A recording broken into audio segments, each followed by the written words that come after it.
Hello, everybody. Welcome to today's Caregiving Journey webinar, 7 Home Safety Tips to Prevent Falls for Our Loved One. My name is Matt Perrin, and well, I'm new here. Nice to meet everybody. Thanks for being here. By way of introduction, I'm a family caregiver for my mom, Rosemary, who's living with Alzheimer's disease. And a couple of months ago, I was thrilled to join Carallel as Director of Caregiver Engagement. So one of many exciting parts of my job is actually taking the baton from Hillary Ebach as host of our Caregiving Journey webinar series. So super excited to be here today and really, really thrilled to welcome in our guest. She's a social entrepreneur who's dedicated her career to transforming care delivery for seniors at home. She's just a leader and a nationally recognized expert in care delivery, founder and vice chair of Houseworks, Andrea Cohen. Hi, Andrea. Hey, Matt. Thanks for the nice introduction, and thanks for having me. I'm really happy to be here.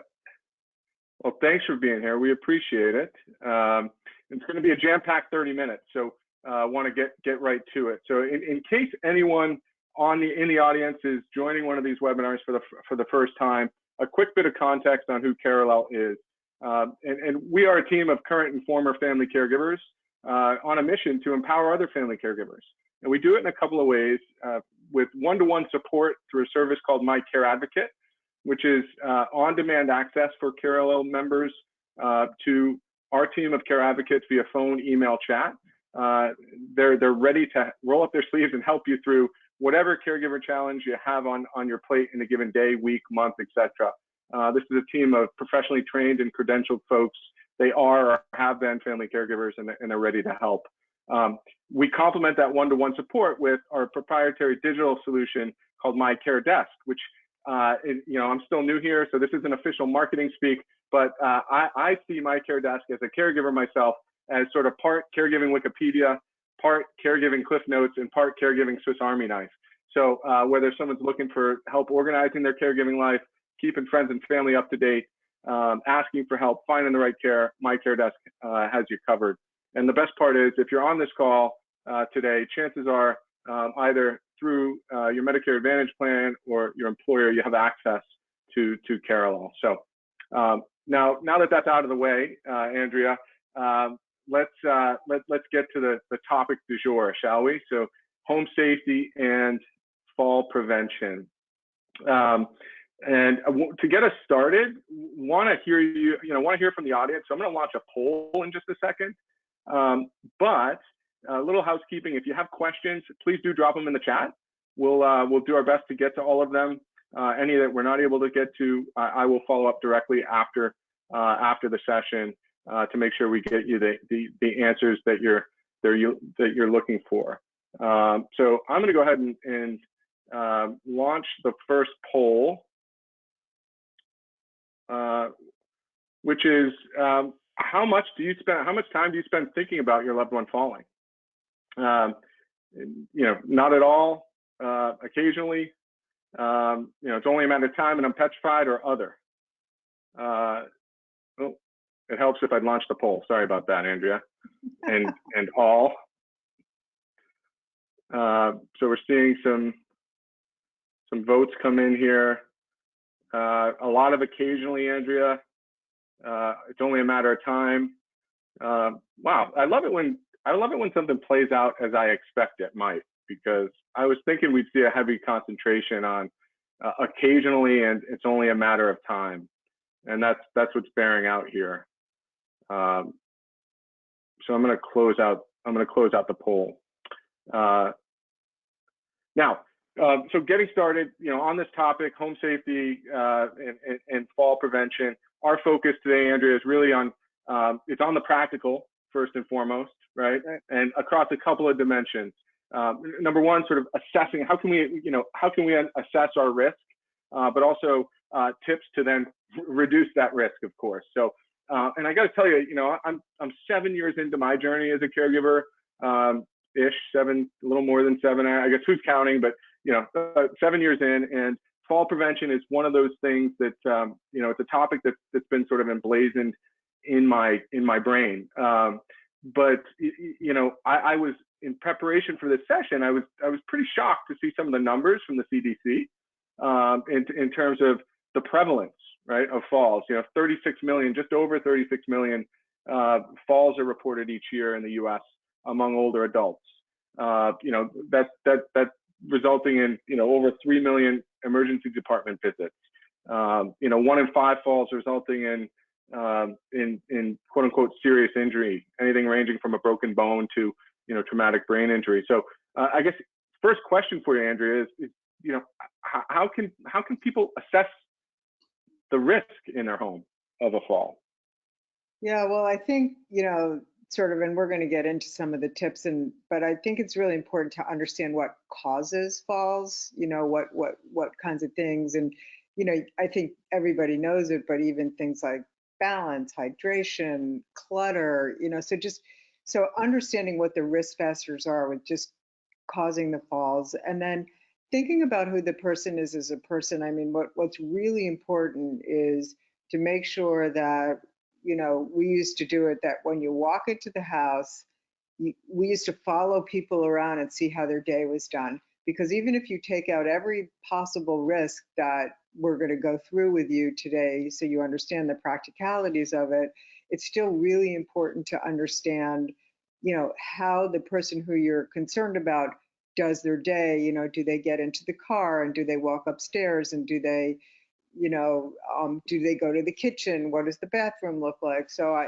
that's sort of my biggest, that's what we would do first when we would look at our safety. I love the way you put that in terms of sort of compartmentalizing it into a couple of different important parts, the person and the home itself. So makes a lot of sense. And that gives us really, I think, good context to sort of dive into the tips, looking at the time here. But and the first tip really kind of similar to the point you just made about a holistic view of this topic. Is the first tip is actually not necessarily about the home itself. It's to talk to your doctor or your loved one's doctor about your loved one's risk, and review medications, understand how they may be interacting with one another, what side effects could be, and just have an open conversation with your medical team about your loved one's risk for falling. And that's tip number one. How does that resonate with you, Andrea? I think, what do they always say? Knowledge is power. So the more you understand concretely about, what causes what, even though it might just so you have it in your head to be able to understand that, I totally agree. And so if, for example, all of a sudden your loved one is feeling unbalanced, you might have a sense of why, or you might have a sense of what to do. But medication mix-ups are huge. I mean, and when the other thing that happens generally is when people go into the hospital and then they come out of the hospital, their medications change, and not people don't necessarily prescribe medications looking at it holistically. So when the medications change, you have the opportunity for more falls because they might not be interacting well, or they might make you imbalanced, or so yes, important. Okay. Yeah, and I'm kind of living through something like that with my mother at the moment, where her mobility went from being fairly stable to not so, almost seemingly overnight, and largely due to some necessary, necessary medication changes. But great point. Well, are there other, I guess, any tips to actually just have that conversation with your physician? Is it just a case of saying, hey, I feel like I should be talking about this with you, Mr. or Mrs. Doctor? I mean, I think, now given what's going on in the environment of hospitalizations and rehospitalizations and trying to avoid them, I think that docs and, you can always ask for the nurse practitioner, would welcome the questions now, because their goal is to see their patients not go in and out of the hospitals. And if you're looking at fall risk is not one of the number one reasons why they do, like, they're going to pay attention to you now more than they might have. And and just, call up. And again, sometimes you don't have to talk to the doctor directly. You might say, I have a couple of questions on X, Y, and Z. Is there someone in the practice I can talk to that might be helpful to me? And that Right. works. Okay. I love that phrasing there. If there's someone in the practice, because I just know in my own scenario, like I find it's hard for me to get through to my doc or my nurse practitioner. Yes. So Yes. I love that last bit there that you shared. No, you never stop. You're always really nice. You never stop asking, and you figure out a way to get in. Yeah. Yeah. And that's particularly important. Side note, but as if somebody's a family caregiver, you kind of know you have this innate, the innate advocate in you comes out, right? So it's almost easier for you to do it on behalf of someone else than it is sometimes to do it for yourself. I know. I do for people all the time. It's easier. I have to tell you that my mother, I don't know if I ever mentioned this to you, but she died of Lou Gehrig's disease, which is, and it started from the feet up. So she was falling a lot, and it was just so difficult. And I remember that, we got one of those stair lifts to go all the way up the stairs, but then there were these two little stairs that went from the sort of den to the bedroom, and she couldn't make them. And I'm just like, there's two stairs. So I think that's why it's so important. Like when you get back to the first thing and you say, you got to really look over the house and imagine what it's going to look like. And some of these diseases like Parkinson's and Lou Gehrig's are degenerative. And when they're degenerative, you start imagining what it's going to look like as it progresses. And that's what you have to kind of keep on top of. And at what point might you have to take the bedroom and move it into a place where you don't have any stairs? And, there's all involved in home safety. Yeah. Yeah. Loaded topic for sure. But really appreciate your comments. And I feel like, as I was thinking about this session, that first tip of having the conversation with people, with experts who are, who conceivably know us, as a first step, just really seemed to make a lot of sense to me. So that's tip number one. And tip number two, getting much more practical here. And this is actually something I had a really difficult time with, and I'll explain in a second. But tip number two is all about removing, you mentioned tripping hazards, right? Removing rugs or using double-sided tape for rugs to keep them in place. And I had, so when, there was a period of time when I was mom's caregiver, but she was still living alone. She was functioning. She was living with Alzheimer's disease. It was early stage, but she was, it was working for a little bit, but I never knew how much she loved her rugs. I would try and tape them down or pick some up that were particularly troublesome to me, especially like the little almost bath mat type things that she'd have in front of her kitchen sink. And she would, next time I'd come, they'd be right back, and it was just the hardest time but can you talk a little bit about, rug removal or using tape to stick them down? That's the funniest thing, because I was remembering this family I went out to, and it was this sort of cluttered house, the professors, really professional people. And when it came to the rugs, it was the obvious thing, like pull them up. And, people are really attached to their belongings as they get older. And part of that, and I'm sure people understand this, is that you're losing control in every aspect of your life. So you hang on to your belongings, and area rugs are a big deal.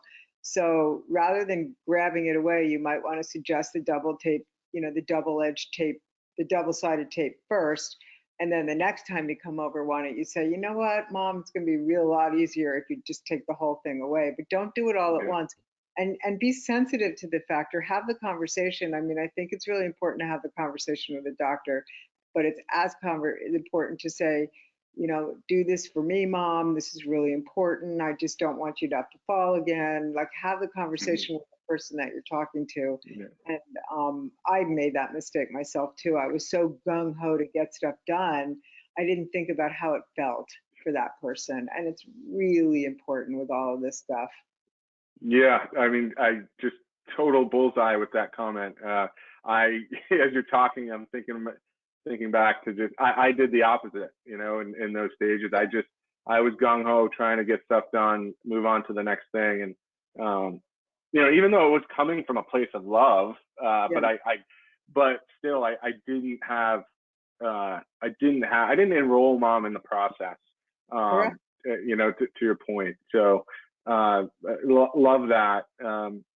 So the third, kind of related, as you might expect with the topic like home safety and fall prevention, a lot of these are related, but it made sense to chunk some of these things up. So the third tip is similar, but it's about clutter and stairs, or clutter in places that you regularly walk. So my ears perked up when you mentioned, how when you used to visit houses with houseworks, some of the, you'd sort of shadow a day, is how I heard what you were saying, to see how people operate, so to speak, in their house. Can you talk a little bit about this, this notion of, removing clutter from sort of high traffic areas, be it stairs or otherwise? Right. And also understanding what first, again, if we go back to the person, try to understand what the clutter means to them. Like, Mom, why do you have or Dad, why do you have the newspapers here from 5 years ago? Like, have you thought about removing them? Or, try to first understand the clutter. And then, a lot of this is about negotiation and bartering.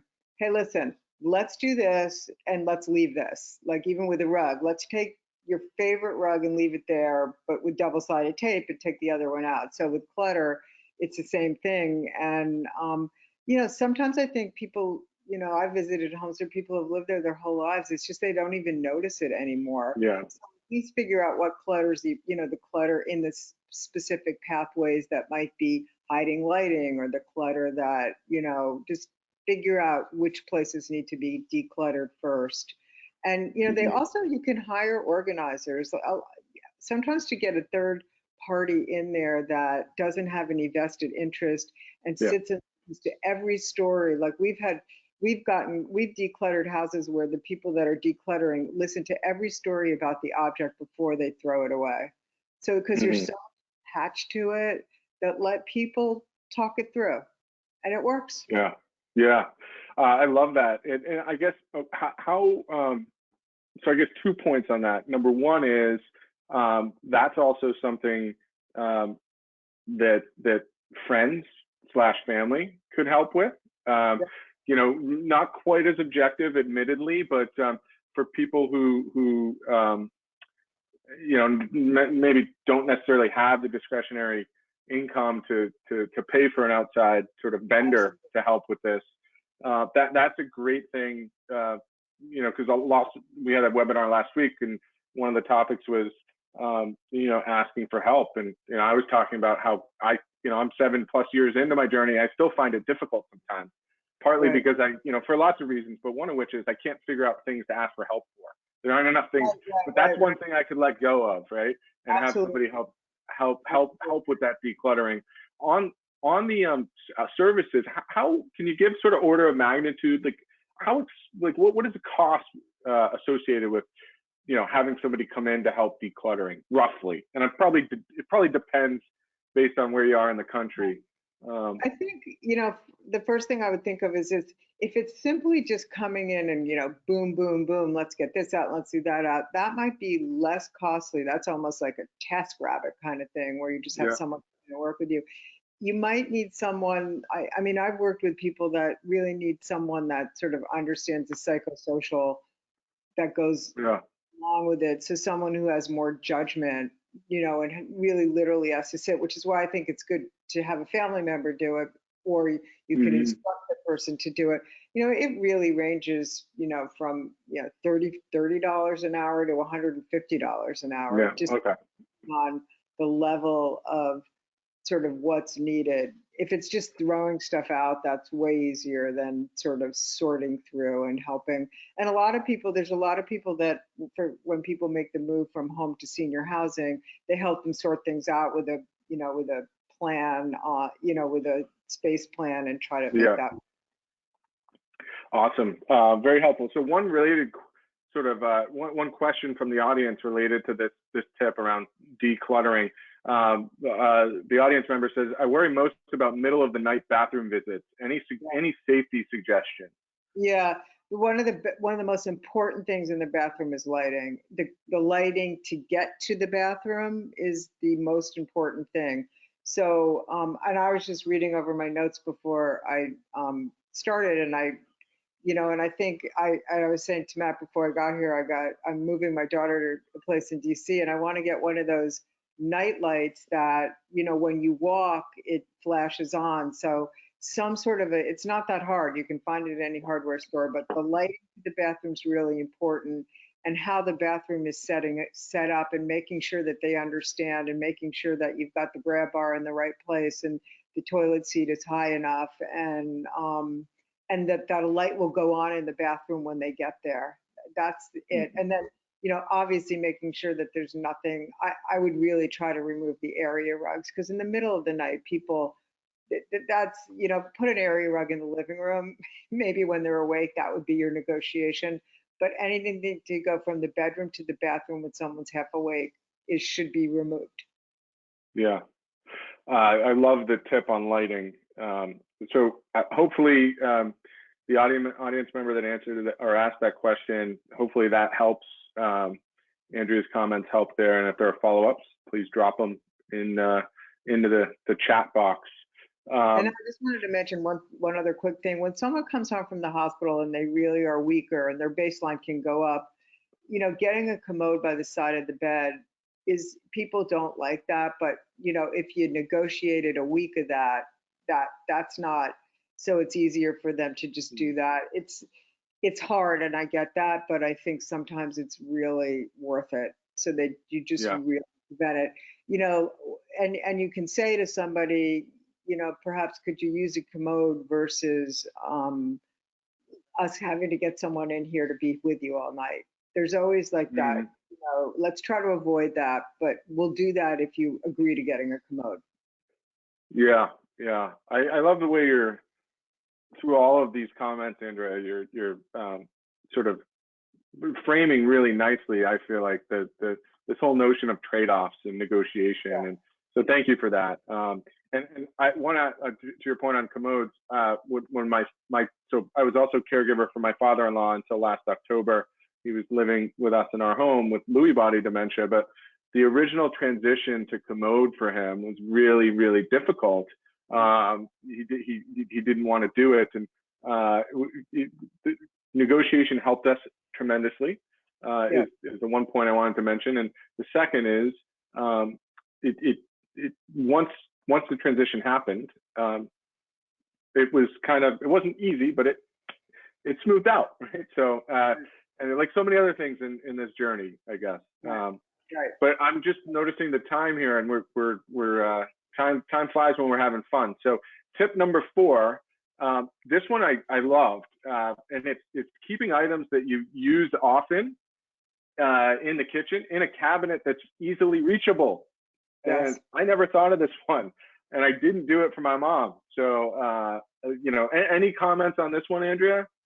That's pretty obvious, and that's right. And think about it, and that would be a great way to have a conversation with your mother, for example. What do you use most, Mom? Let's make sure it's, at a place where you could do it. And just setting stuff up so it's easy. And I remember doing that for my mother-in-law. She's like, well, I don't really like to leave that out. You know what I mean? And it's just you're going to hear a lot of stuff like that, because any change you're going to get resistance from. But just, that's again, well, come on, we can just leave this out so you don't have to bend. No, I like it. And keeping, you're probably going to have the conversation multiple times, I would imagine, right? If you're truly enrolling sort of the loved one, whoever it may be, a sibling, a spouse, a parent, a grandparent, what have you. The important piece, what I'm picking up from you is to have the conversation about it, and maybe have the right expectations, right? Not expect that one conversation is going to, solve the equation, so to speak. So tip number 5 is, we already kind of touched on, thanks to the audience question around bathroom safety, but it's grab bars, next to the toilet, in the bathtub / shower. I guess any tips on ways for people to get those installed? Is it a hire out sort of thing to task rabbit, or if you have somebody handy in the family, have them do it. I guess how hard are they to install? Yeah, I mean, sometimes the people who sell the grab bars will install them for you. I really like the idea of people installing them so they know where the really the right height by watching the person, how they get up and down versus just having, going in there and estimating. And I think, you can find places like that. So I like that. The other one on the bathroom is widening the doorways. So if it comes to needing and widening the doorways and a roll-in shower. So these really lovely bathtubs just don't work after a while, and sometimes you just need to put in something where you can roll in the shower and put a seat in the shower. That's a whole nother conversation, but there are some ways to do that. But just in terms of just basic safety, if you're putting in a raised toilet seat, that's a no big deal. It's just it hooks on, although I've seen people fall off them if they're not hooked in right. But I would be careful about height of grab bars and where to place them. Okay. Really, really helpful input there. Thank you for that. Tip the second, well, I guess one other, on the bathroom topic, one other thing that was particularly helpful in our household was, and doesn't require any construction, but no slip mats in the shower. It's a moot point for me in my life now with my mom, but they gave me comfort. I think helped my mom with stability, for a good period of time. So, for someone that's not handy like me, it was nice to be able to just be able to put them down. And then the last tip was we've already kind of covered in the context of the late night trip to the bathroom, but lighting, and you touched on it. And, I based on sort of the emphasis with which you made that original comment in response to the question, Andrea, I would think that lighting is probably a pretty important thing across the board throughout the home, right? It's critical. Yeah. It's critical, and it's critical in, every single room that you're in. You have to be a little careful with these motion sensor things if you're putting light. But just to get someone in there to evaluate lighting, and there's a certain wattage bulb that you should be using in certain areas. If you're reading, if you're watching TV, if you're getting, like I would evaluate. How we said you walk the person in and out of every room. I would evaluate lighting in every room and every space. Not to say that the kitchen and the bathroom aren't the most two important places to have it, because that's where you fall the most. But just figuring that out. And they have all of these new lights now. I just bought a light where you actually and it was $30 on Amazon, where you touch the handle and it turns on. So all of what you used to have to do for lighting is really different now, and there's a USB port you can plug into it, all for $30. So beautiful. I love it. Beautiful. So I look at everything that's now newly invented and say, how is that going to work for an older person? Right. Sort of like OXO grips, the OXO grip spring. That's what every older person should be having in their house, because they're gripped big to use that. Right. I love it. Well, I think we just came under the bell. It's 12:30 here on Eastern time. That's the time we had allotted for this session. I can't tell you how much fun this was for me, being able to meet you first of all, but also talk home safety and fall prevention with you. Any parting thoughts, Andrea, for the group? Only in 1 minute or less, I guess, because it's really important that, from what I see, is the idea of helping prevent falls by having a strong body, and physical fitness, and if someone might be done with physical therapy, maybe then you get a trainer or somebody who's trained in strengthening older people's bodies, because I am telling you, the stronger you are, the less you will fall. And so I think it's just, I always have to put that little plug in there for strengthening your body, which helps with your balance and helps with your back and helps with every way that you can think about being. So don't forget getting strong body and strong mind, mindfulness. Love it. Thank you so much, Andrea. I really, really appreciate it. Best of luck with the move, and to your daughter and her new job. Sounds exciting. Folks on the line, please stay tuned for information that'll be forthcoming on February's Caregiving Journey webinar. And thank you so much for being here. Take care. Have a great day. Taking the time to join. All right. Bye, Andrea. Thank you. Bye.